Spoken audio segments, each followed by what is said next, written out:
Welcome to Morbid Outdoors, the podcast that ventures deep into the shadows of the wild.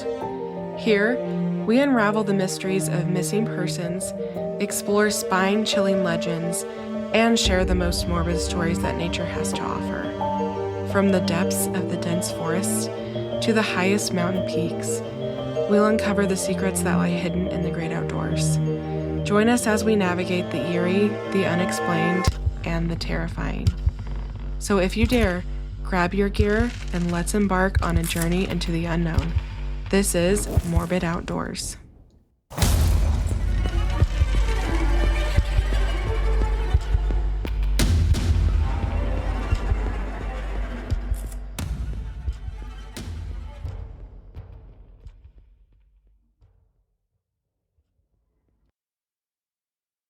Hi everyone, happy Wednesday. I honestly did not know if I was going to be able to get this episode out on time. So I am literally recording last minute. We recently got into a house, so we're having to clean and paint and do all of the stuff that you need to do in a house before you move in. So while it's very exciting, it's also like, a time of uncertainty and lots of busyness, but I'm going to try very hard to put out my weekly episodes so that this podcast is not interrupted by, us being in a house or, getting things ready and moving in. So that is the plan. And I appreciate you being patient with me, especially if future episodes, they might be like a day late. I don't know. That's not the plan, but life never really goes according to plan. In terms of outdoor activities, this past weekend, I stayed in Provo, got up early, and then hiked to Fifth Water Hot Springs, and it was beautiful. The outdoors are for everyone, and there were a lot of people there. I was like the third one there, so I soaked for a couple of hours. But then a lot of kids showed up with their parents, and like I said, the outdoors are for everyone, but they're not for everyone if people are going to be disrespectful. I was in one of the lower hot springs with a couple of strangers just kind of talking, and some kids from one of the top springs, were throwing rocks, like pretty large rocks, down into the lower hot springs. And the girl across from me got hit by a rock. And the parents weren't even paying attention. So I think it's great to encourage children and anybody to be outside and spending that precious time outdoors.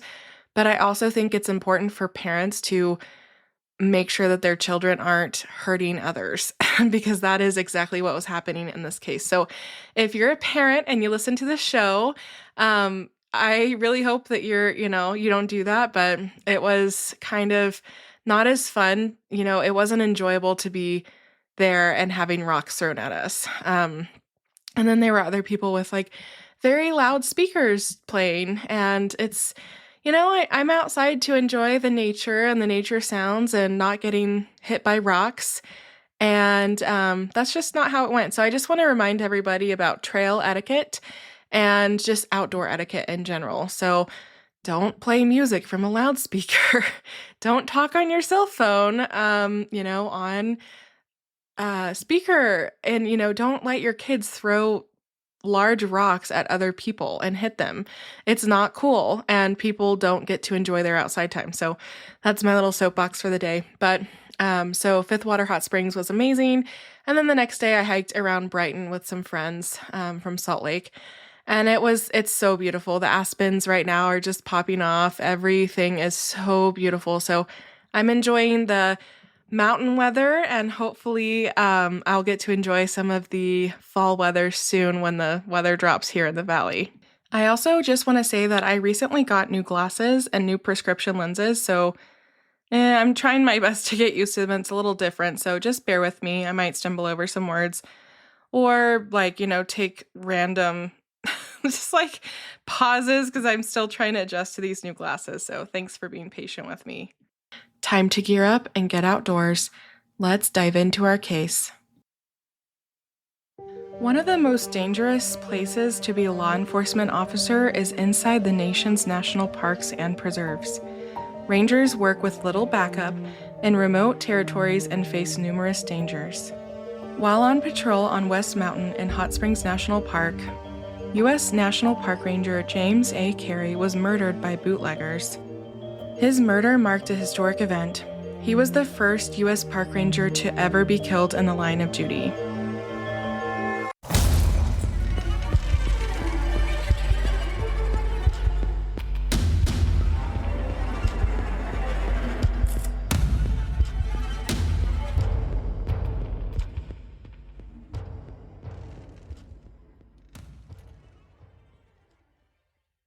Before I get into the actual case, I wanted to read a quote that I have in the show description because I know some people don't read the show description, so I just want to point it out here.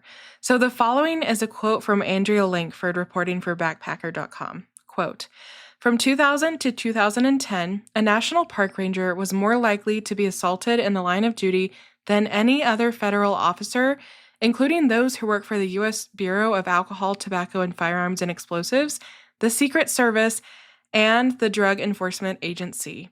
Add fatal accidents involving natural disasters and plane crashes, and a park ranger is up to 12 times more likely to die on the job than a special agent for the FBI."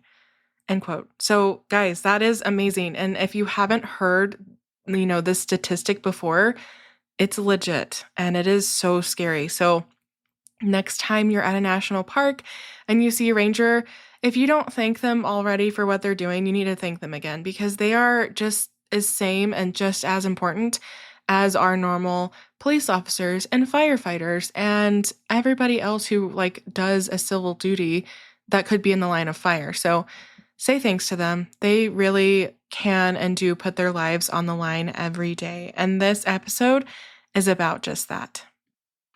Hi, everyone. Today's episode actually is from my hometown of Hot Springs National Park, Arkansas.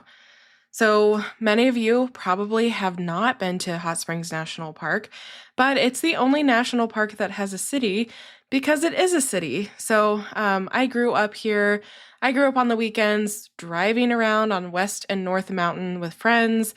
And it's a beautiful place, but not like your typical national park. And when we talk history of the park, we will get into how it's a little different from other national parks. Danny said that Hot Springs National Park was the lamest national park in the U.S. he's ever seen. Nikita said, "I did not see any hot springs like it shows on the internet. Very disappointing, but nice-looking old buildings." Joe said, "Misleading. Visitors are not allowed to swim in the springs." And Joe, to that I have to say, maybe that's because the water comes out at 144 degrees. That is why you're not allowed to swim in that. It's not as hot as Yellowstone, but it's still pretty dang hot. Hot Springs National Park is nestled between the Ouachita Mountains, and it actually contains a city called Hot Springs. So this is the oldest protected area in the national park system. It was initially created by an act of Congress on April 20th, 1832, to be preserved for future recreation. So technically, Hot Springs was federally protected before Yellowstone. And we always like to joke about that of which one's older? And it's definitely Hot Springs. And I just say that because I'm a little biased. It was established before the concept of a national park existed, and it was the first time that land had been set aside by the federal government to preserve it to use for an area of recreation. So it was later designated as a national park on March 4th, 1921. Now, the hot springs water has been popularly believed for centuries to possess medicinal properties, and it was the subject of several legends among indigenous tribes in the area. Following federal protection in 1832, the city developed in a successful spa town, so its nickname is Spa City. And Hot Springs National Park is only just above 5,000 acres, so it's America's smallest national park. Since Hot Springs National Park is the oldest park maintained by the National Park Service, it was the first to receive its own U.S. quarter in April of 2010 as a part of the America the Beautiful Quarters coin series. That's your trivia fact of the day. The first national park to get its quarter was Hot Springs National Park. So, just in terms of history, Hernando de Soto first visited in 1541 and knew there was something special about the hot waters. Tons of people flocked to hot springs to soak in the hot waters because they thought it would cure ailments. And we do know that, like, soaking in hot water and cool water does, think good things to your body, but there's no like special minerals or anything specifically in the hot springs water from hot springs. The city of Hot Springs was known in the early 20th century as the home to the Major League Baseball spring training, illegal gambling, speakeasies during the Prohibition era, and gangsters such as Al Capone. There's also horse racing and a lot more like activities that happen in Hot Springs. But yes, there is a gangster museum, so if you ever go to Hot Springs National Park, make sure to go to the Gangster Museum. It's super fun, it's super cool, and I also highly recommend the ghost tours. It's more history than haunted, but still pretty cool. Now, as for the history regarding the first people that lived here, around the 18th century, the Caddo settled in the area, followed by the Choctaw, Cherokee, and other tribes from the southeast across the Mississippi River. It's been said that there was an agreement among the tribes that they would put aside their weapons and partake in the healing waters in peace while in the valley. I don't know how accurate this is, but this is like the lore or the legend surrounding the tribes and this sacred area. The Quapaw lived in the Arkansas River Delta area and visited the springs as well. And on August 24th, 1818, the Quapaw Indians ceded the land around the hot springs to the United States in a treaty after having been forced to a reservation south of the site. They were removed to Indian Territory in the 1830s. After Arkansas became a territory in 1819, the Arkansas Territorial Legislature requested in 1820 that the springs and adjoining mountains be set aside as federal reservation. In terms of landscape, the hot springs flow from the western slope of Hot Springs Mountain, which is part of the Ouachita Mountain Range. In the park, the hot springs have not been preserved in their unaltered state as natural surface phenomena. That is because they are so hot, and they're literally like they're everywhere, all over the mountainside or the hillside. So when you're walking, if you ever have visited and you've walked on the Grand Promenade, you'll see like giant like metal, like looks like sewage covers with a like hinge on it. But those are actually capping off the natural hot springs. So basically, they have been managed to conserve the production of uncontaminated hot water for public use. So, in Hot Springs, we have Bathhouse Row, and this is an area that is designated the entire area on the National Historic Landmark, and it contains the grandest collection of bathhouses of its kind in North America, including many like examples of Gilded Age architecture. So if you've ever been to Hot Springs National Park, you know just the beauty of Bathhouse Row. All of the bathhouses used to be bathhouses way back, when they were built and shortly after. But over time, some have shut down, others have been converted. One right now is a hotel and restaurant, and the restaurant is awesome. And then another one was converted when I was in high school to be a brewery. And it is the only brewery in the United States that is in a national park. And it also uses the thermal hot water to brew the beer, which is super cool. Bathhouses Row Fordyce Bathhouse serves as the park's visitor center. The Buckstaff and Quapaw are the only facilities in 2015 still operating as bathhouses. Other buildings, like I said, they're being restored. One is an art gallery. They're just a little bit of everything now. In terms of accessibility, Hot Springs is basically the most accessible national park, and that is because it is a city and there are lots of sidewalks, some trails are ADA accessible. You can see everything from your car. You can drive up West Mountain, you can drive up North Mountain. The Grand Promenade is beautiful. It's like kind of an old brick walkway, and so it's extremely accessible. Plus, parking and admission to the park are completely free, and pets are allowed throughout the property, including on all the hiking trails. So, very accessible. And that bathhouse that I was talking about, that's now a brewery, it's called Superior. They love dogs there. Definitely take your dog to the brewery. It's so cute. According to the Köppen climate classification system, Hot Springs National Park has a humid subtropical climate. And this is why my husband hates to visit. My husband grew up in Mesa, Arizona, and so he has always been used to dry heat. And I'm from Hot Springs, Arkansas, and when we visit my family, he almost just keels over because it's so humid. But I was used to the humidity. I don't love it, but oh my gosh, it gets so muggy there. And if you're from the South or Arkansas, you know exactly what I'm talking about.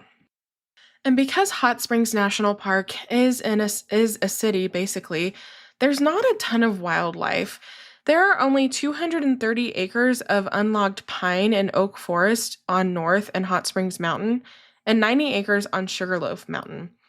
Now, they are old growth forests containing shortleaf pine, blackjack oak, white oak, and many trees over 130 years old, and some trees over 200 years old, which is really interesting, but there's just not a ton of wildlife because it's a city. So, plains bison, elk, cougar, and red wolf all left the region after European settlement.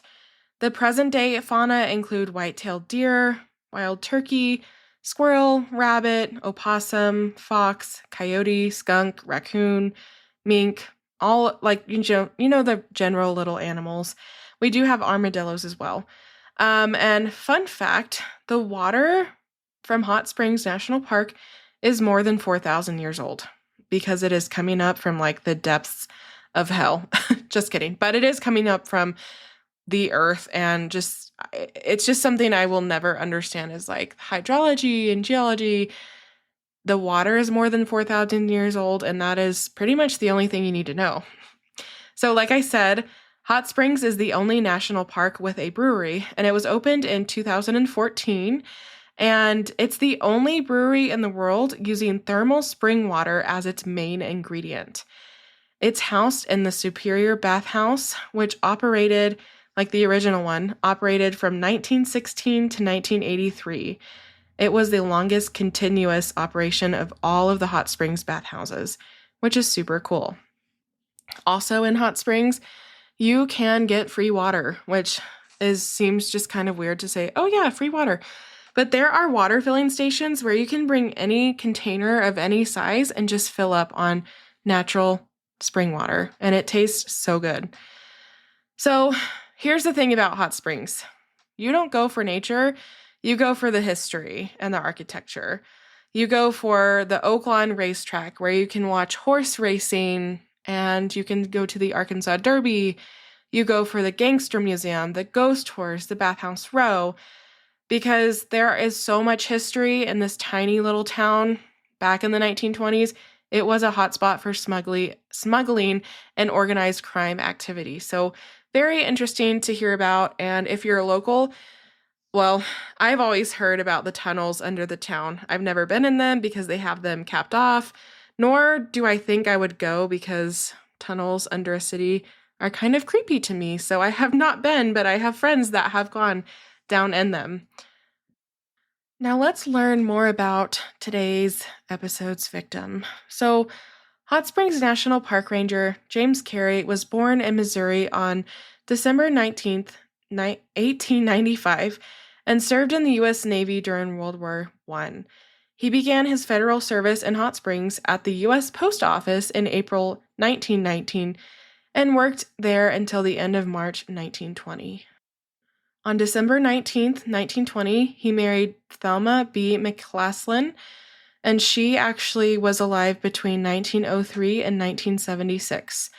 They had 2 children, James Orvis and Leora May, and I hope I'm getting these names right. James Cary then worked at the Army and Navy General Hospital from July 1921 to mid-January 1923.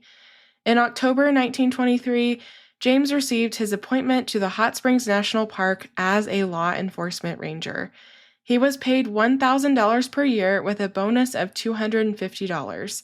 So obviously, back in 1923, that was probably a decent amount of money to support your family, but it just seems like nothing right now.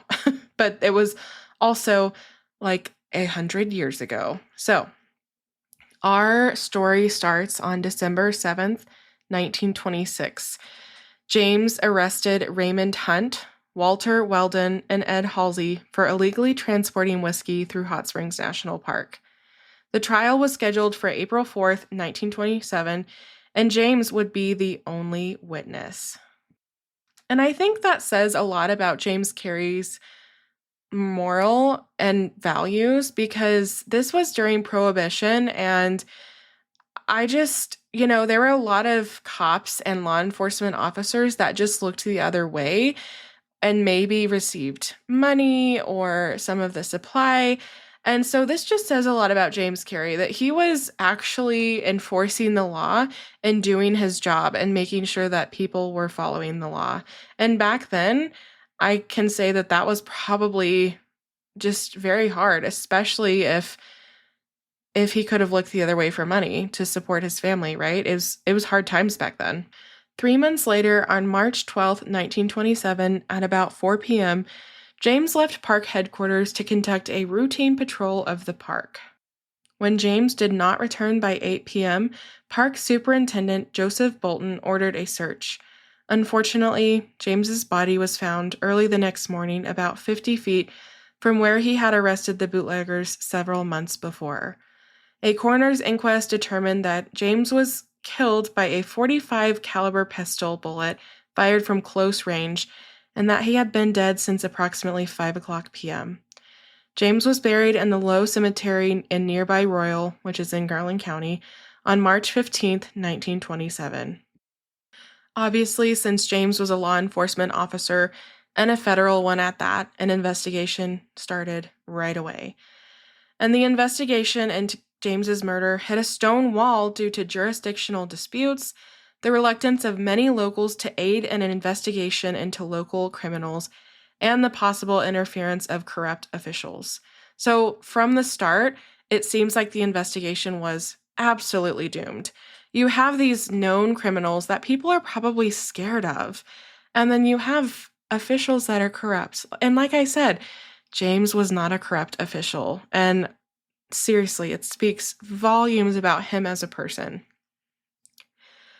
In January 1928, James Cary's widow, Thelma Cary, convinced federal law enforcement to intervene. So, like a year later, his widow is finally getting someone to listen to her. The FBI agent J.K. Wren investigated the crime and concluded that local bootleggers Raymond Hunt, Walter Weldon, Ed Halsey, Lawrence Wilson, and Roy Wilson, and Dave Camp conspired to murder Cary, and that Hunt had probably fired the fatal shot. The defendants were charged with first-degree murder in state court. During this trial, the defense successfully argued that the prosecution witnesses were unreliable and that the defendants had alibis for the time of the murder. The U.S. Attorney's Office considered federal charges against the defendants, but dropped the charges when it determined that the defendants would probably attain an acquittal in federal court using the same arguments they had used in state court. Ugh, so frustrating. Raymond Hunt eventually pleaded no contest to violating the Prohibition laws and spent only 1 year and a day in federal prison. The federal government dropped all charges against the other defendants. Now, can you say something stinks? Hot Springs has always had corrupt law enforcement officers. It's like a known fact. It's just that small town vibe, right? So everybody knows that there are corrupt cops in Hot Springs. There are now, and there were back in 1923. That was basically the end of James Cary's legacy, basically. He was murdered while on the job. It was very, very sad. His wife became a widow. She had to raise her 2 kids by herself. And no one was really held responsible for James Cary's murder, which is awful. But then, in 2016, Hot Springs National Park unveiled a monument memorializing James Cary. And I just have to say, I remember, well, I wasn't there when it was installed because I was in college, but it was never there in my entire life. And then, like, one day I came back home and was visiting downtown, and bam, there's a monument. And it is a beautiful, small monument, but I just wish that it would have been there since his murder, like to honor him. But it was not until 2016, like almost 100 years later, that there was a monument put in, like honoring James Cary. So Superintendent Josie Fernandez said this about the monument, quote, Ranger Cary, like many Rangers today, served our nation in many capacities, first in the U.S. Navy during World War I, and later in law enforcement in the National Park Service. In keeping with his life of service of sacrifice, we felt that Memorial Day would be a fitting time to pay tribute to his legacy, end quote. So this was like kind of at the event where they unveiled the monument. And it was also said by her that they were pleased and honored that some of Ranger Cary's descendants actually came to this unveiling.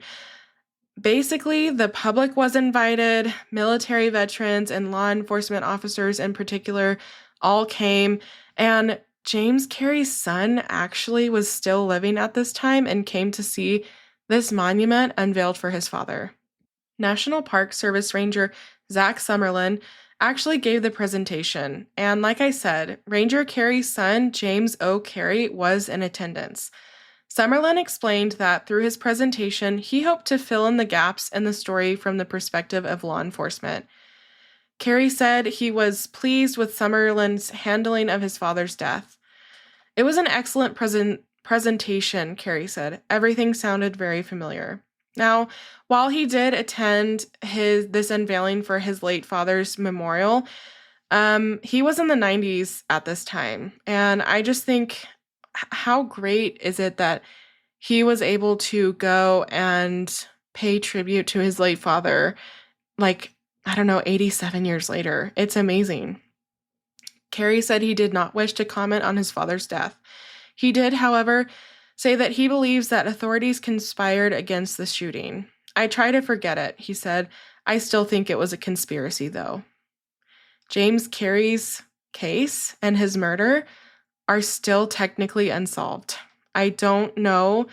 I don't believe there's an active investigation going on into James Cary's murder because I think back then everybody knew who did it, and everybody knows now, but it's been 100 years.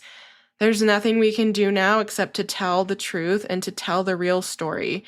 And I believe that surely we'll know what that is if we don't, if it's not one of the theories. My heart went out to, his son that attended this monument. He traveled all the way from California to Hot Springs National Park while in his 90s to attend this tribute for his father. It's just heartbreaking that justice was not seen for James Cary. And the fact that he was the first National Park Ranger to die in the line of duty is just so sad. And I'm honestly not surprised that that first happened in Hot Springs National Park because it was rife with just illegal gambling, prohibition, alcohol smuggling, and it was just so bad back then. I did find a very interesting quote from Andrea Lankford reporting for backpacker.com, and here it goes. From 2000 to 2010, a national park ranger was more likely to be assaulted in the line of duty than any other federal officer, including those who work for the U.S. Bureau of Alcohol, Tobacco, Firearms, and Explosives, the Secret Service, and the DEA. Add fatal accidents involving natural disasters and plane crashes, and a park ranger is up to 12 times more likely to die on the job than a special agent for the FBI. That is actually stunning. I've heard about this on other podcasts that I listen to, but whoa, just know that when you go to national parks, please treat your park rangers with respect and reverence because they have a very difficult job, a very dangerous job, and it's a very hard job. So just thank a ranger next time you're out. I know this might sound a little crazy, but Hot Springs was a small town and kind of still is. And basically, I'm wondering if any people that I know with the same last names as the bootleggers are related in any way because, Hot Springs is small and Arkansas is even smaller. Because I do know some people with those same last names that live in Hot Springs and have always lived in Hot Springs, like generations of family. So I just wonder about that a little bit. Who knows? I don't know. I just think it's interesting, but I do know some people with the last name Weldon, Halsey, and Hunt. So anyways, just remember, recreate responsibly, have fun, and remember, sometimes the great outdoors aren't always that great. Thanks for listening to Morbid Outdoors. If you're enjoying what you're hearing, make sure to subscribe to the show on your favorite podcast platform. It's free, easy, and it helps us out immensely. When you subscribe, you get updates on our latest episodes, and it also boosts our visibility, making it easier for other curious souls to find us. Another great way to support Morbid Outdoors is by leaving us a review. Whether you're on Apple Podcasts, Spotify, or wherever you listen, a quick review helps us know what you love about the show. Find us on Instagram and Facebook at Morbid Outdoors Podcast. You can email us case suggestions and your campfire stories at morbidoutdoorspodcast@gmail.com. Thanks so much for the support, and I'll see you next time.